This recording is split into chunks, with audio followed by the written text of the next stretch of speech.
कुख्यात बदमाश, हत्या या किसी भी तरह के विवाद के निपटारे के लिए हमसे संपर्क करें।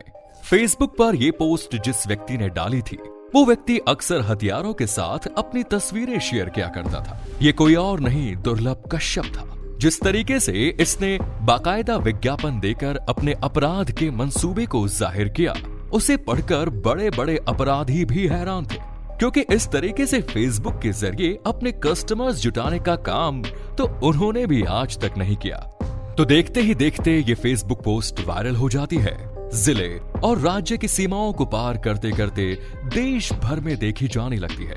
इस पोस्ट को जब पुलिस के अधिकारियों के साथ साथ गृह मंत्री और मुख्यमंत्रियों ने भी देखा, तब इन मंत्रियों ने पुलिस के अधिकारियों से जवाब तलब किया कि भाई क्या मामला है। पुलिस अब तक उसे नादान और नाबालिग बच्चा समझ रही थी, लेकिन ये पोस्ट उसके इरादों को जाहिर कर रही थी। तो आइए जानते हैं मध्य प्रदेश के उज्जैन से आने वाले इस गैंगस्टर के बारे में कुछ रोचक जानकारियां।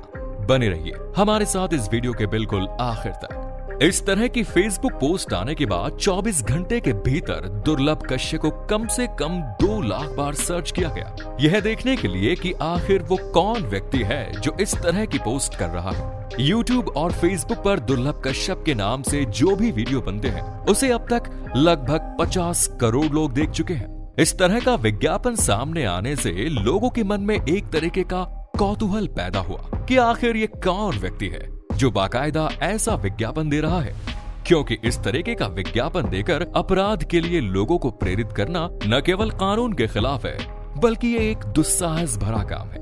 पुलिस प्रशासन को तो सीधी सीधी चुनौती है। खुद प्रदेश के गृह मंत्री और मुख्यमंत्री ने इसका संज्ञान लिया और पुलिस अधिकारियों से बातचीत की। इस तरह की पोस्ट करने वाला कोई बड़ा माफिया डॉन या खतरनाक आदमी नहीं था, बल्कि मध्य प्रदेश के उज्जैन का रहने वाला एक नाबालिग लड़का जिसका नाम था दुर्लभ कश्यप। अपने माता पिता के लिए वो किसी कोहिनूर से कम नहीं था, लेकिन उसके इरादे अपराध की दुनिया में अपने आप को कोहिनूर की तरह स्थापित करने वाले थे।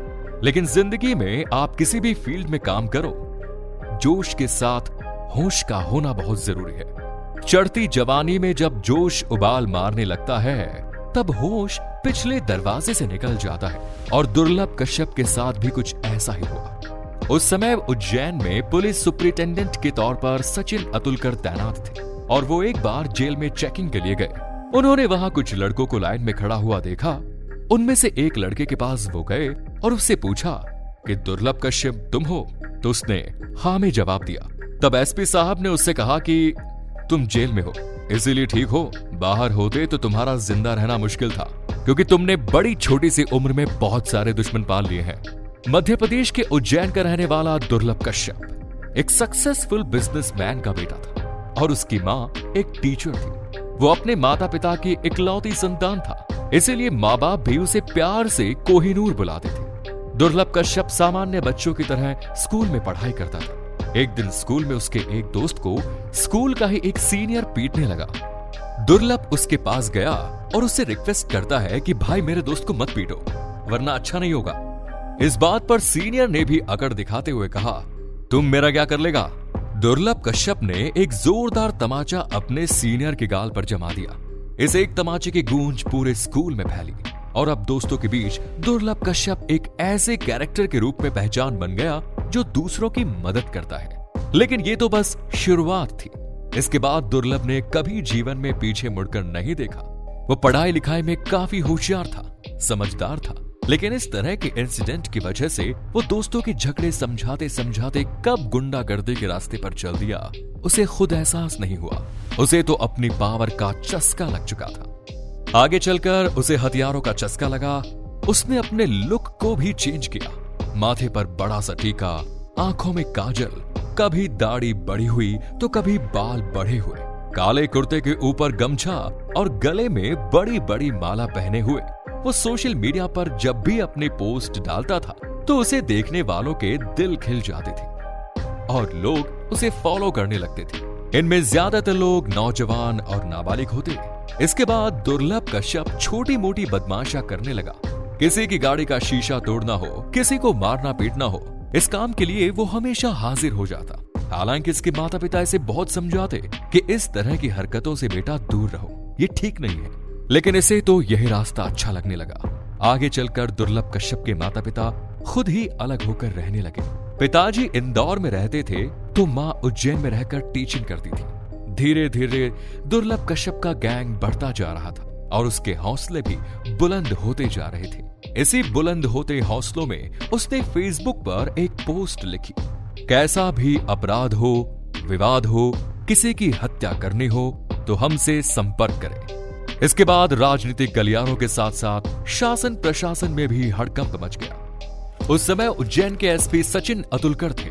उन्होंने जब इस लड़के के बारे में पता किया तो वो जानकारी मिली कि इस लड़के पर 9 मुकदमे पहले से ही दर्ज हैं और इसकी गैंग में अब तक कुल 23 लोग शामिल हो चुके हैं। पुलिस ने साल 2018 में दुर्लभ कश्यप और उसकी गैंग के सदस्यों को पकड़ लिया और पकड़ने के बाद जब उन्हें मीडिया के सामने प्रस्तुत किया तो मीडिया ने सवाल किया कि आखिर दुर्लभ कश्यप कौन है।